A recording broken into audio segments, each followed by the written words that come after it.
Hey everybody, Fletch40 here. So, in preparation for the final season of Better Call Saul, which will come out in about 2 weeks now, I've rewatched season 5 of Better Call Saul to prepare myself for the finale of the series, and I'm going to be going into a bit of a spoiler review of what I thought about season 5. So here we go. So now that season 5 has begun, Jimmy McGill has now made the full transition, into becoming a lawyer called, under the alias of Saul Goodman.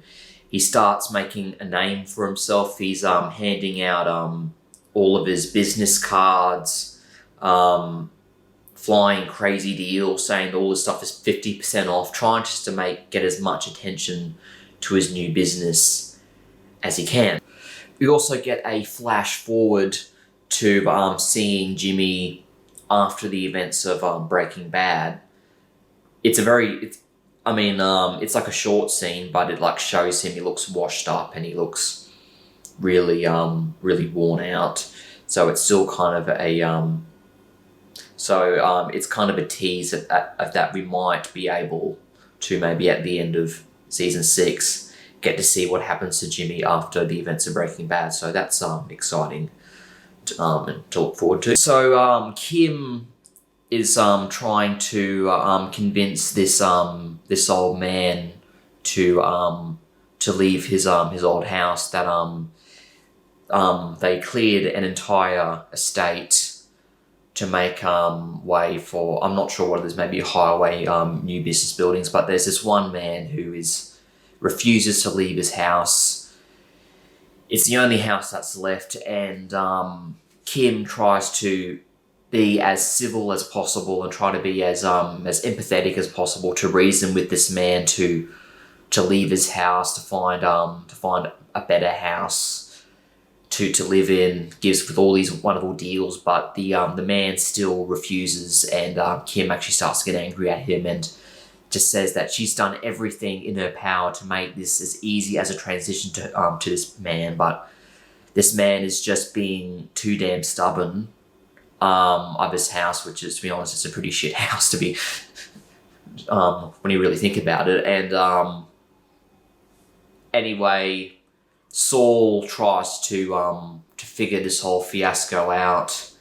He sets up He tries to set up this company called Mesa Verde of misconduct within the company, kind of basically blackmailing Mesa Verde that if he doesn't give Jimmy the money to get this stubborn old man out of his house, that he's going to release these ads and basically taint Mesa Verde, make them look like a joke, basically. And Kim snaps back at Jimmy for doing that, saying that Jimmy backstabbed her doing this. This was not part of the plan.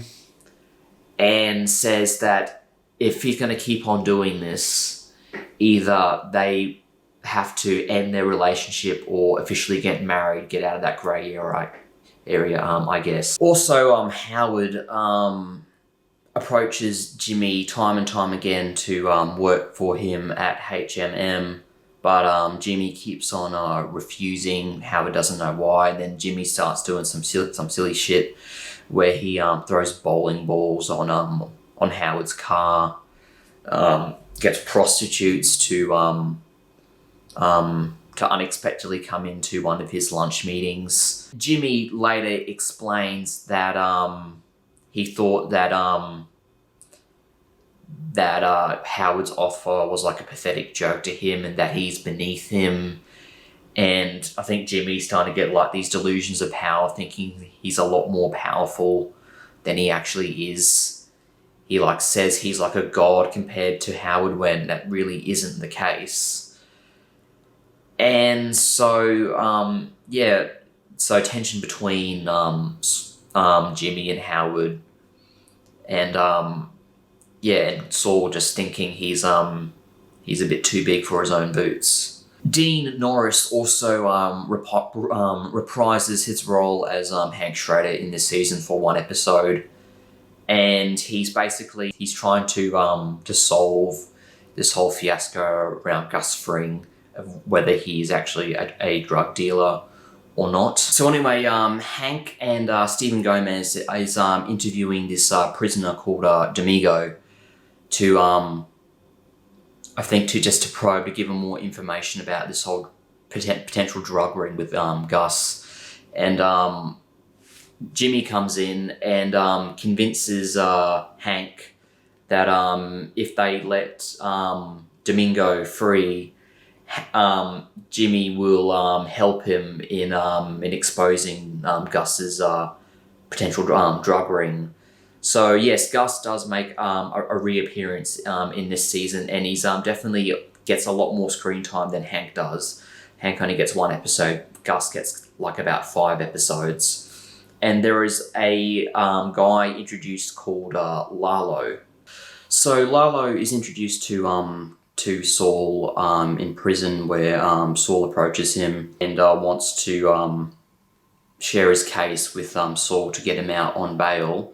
So Lalo is eventually free from prison, and he becomes more and more of a problem for Saul, as well as Nacho and Gus, because Lalo wants to take down Gus. Lalo is trying to expose Gus Fring and his potential drug empire, and basically Gus orders Nacho to try and take Lalo out whenever he can. Lalo tells Saul that he will pay his bail money, but the money, it will be provided by the Salamanca twins in the desert. So Lalo orders Saul to go into the desert and pick this money up, and Saul explains to Kim that it should be a fairly straightforward operation, just go in, go out. But Kim instinctively feels bad about this and thinks that there's something not right about this, and tells Jimmy about this, but Jimmy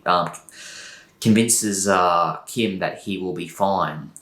So anyway, he goes into the desert, and obviously things are not fine. He gets ambushed by a bunch of Salamanca's like henchmen, and they open fire on Saul. But Mike is there to save the day and takes out all of these assassins. And so now him and Saul now have to walk all the way across the desert with these heavy bags of money, because Saul's car is broken down and won't work. So they put their car into a ditch and go on this long, painful trek across the scorching desert. Saul is tested in this episode. He feels like he's gone too far. Anyway, Saul survives his ordeal in the desert and makes his way back to Kim, where he lies about what happened in the desert to him. I guess one of the main themes that this season focuses upon is just how untrustworthy and out of control Jimmy is getting. He's starting to tell more lies. He's getting used to telling the lies, becoming a little bit of a pathological liar. Just doing shady stuff that not even Kim knows about. And of course, a little bit of tension rises between both of them. And tension, the tension is starting to build all around in this season. And so, which brings us to the second last episode, Bad Choice Road, where Kim is so relieved that Jimmy has made it back alive, and Kim knows that something has gone on with Jimmy in the desert that he's not talking to Kim about. So Kim is still a little bit worried about that.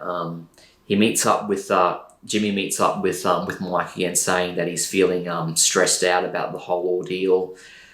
He's starting to reconsider his position as Saul Goodman, and Mike explains to him that we all make good and bad decisions, but there are several decisions that put us on a road that can be very hard to break away from, and sometimes we have to live with those consequences for the rest of our life. It's a hard-hitting scene. I'm not sure. There is definitely a lot of truth in this scene, and the whole analogy of being put onto a road that can be very hard to get off of, and even if you get off the road, you eventually go back onto the road again.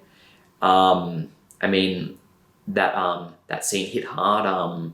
Definitely for like a lot of people, it definitely hit me in like a few places, because there's a lot of truth in that scene. I don't think it's completely true about what he said, but there is definitely truth in it, and it was definitely a very impactful scene and one of the most memorable scenes of the season, and probably even the entire series. Bad Choice Road concludes with Lalo going uninvited into Saul and Kim's house, and Mike tells Jimmy to leave a phone in like the kitchen so Mike can hear everything that he says. Unknowing to Mike and Kim, Mike is on top of their apartment block with a sniper rifle, making sure that Lalo isn't going to do anything violent or even kill them. But Lalo goes in and probes Saul about what actually happened in the desert.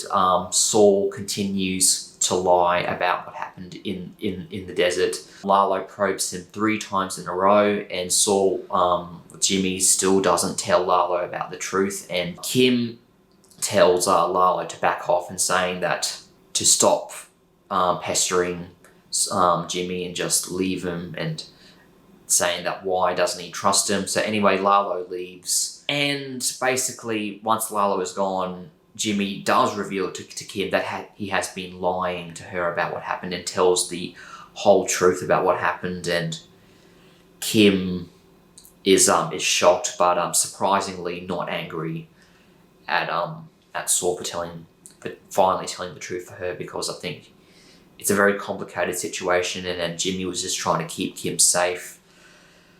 But now that the truth is out, so now Kim and Saul are now on the same page. Kim knows exactly what happened out there, which leads us to the final episode, Something Unforgivable. In the final episode, it's kind of Kim and Saul kind of take a back seat for this episode. I feel like their arcs for the season I've kind of done.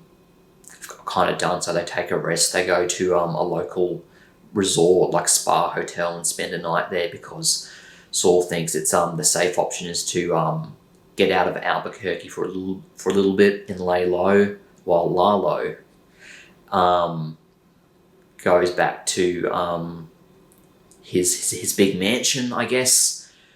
And Nacho is ordered by Gus to murder Lalo. So Nacho plus a team of hitmen try to infiltrate Lalo's mansion, but Lalo starts to realize something is up when Nacho just starts talking to him on his patio. So Nacho tries to sabotage Lalo by setting his kitchen on fire, and then Lalo knows something's up, so he escapes his mansion through his crawl tunnel thing, which gets him out at the front yard past the gates. And so he basically Lalo does a complete 180 on the hitmen, and now has taken them by surprise. He kills the hitmen, and he is able to get Nacho to apprehend him.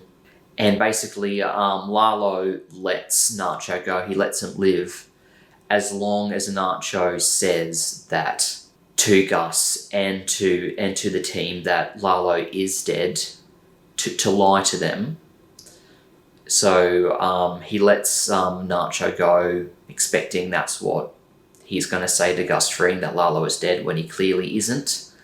And that's the end of season 5 of Better Call Saul. So what did I think of this season? I did really enjoy the season. This was probably the best season of Better Call Saul by far. I mean, I don't think it was that it was perfect, or even I'm not sure whether this season could be considered a masterpiece. It was definitely really, really good. That's for sure. I think there maybe were a couple of problems, but I can't really think of many over the top of my head. Overall, the story progression was great. All of the twists and turns that were in this season were great. I loved how Dean Norris reprised his role as Hank, as well as seeing Giancarlo Esposito, or whatever the hell he's called, reprised his role as Gustavo Fring. That was great. There was a lot of comedy in this season. There was also a lot of drama. Bagman was a very memorable episode. Apparently, it was Vince Gilligan's hardest episode to direct yet. Bad Choice Road was a very memorable and very impactful episode, as well as something unforgivable. But overall, I think I will give this season an 8.5 out of 10. It was really good. It was definitely not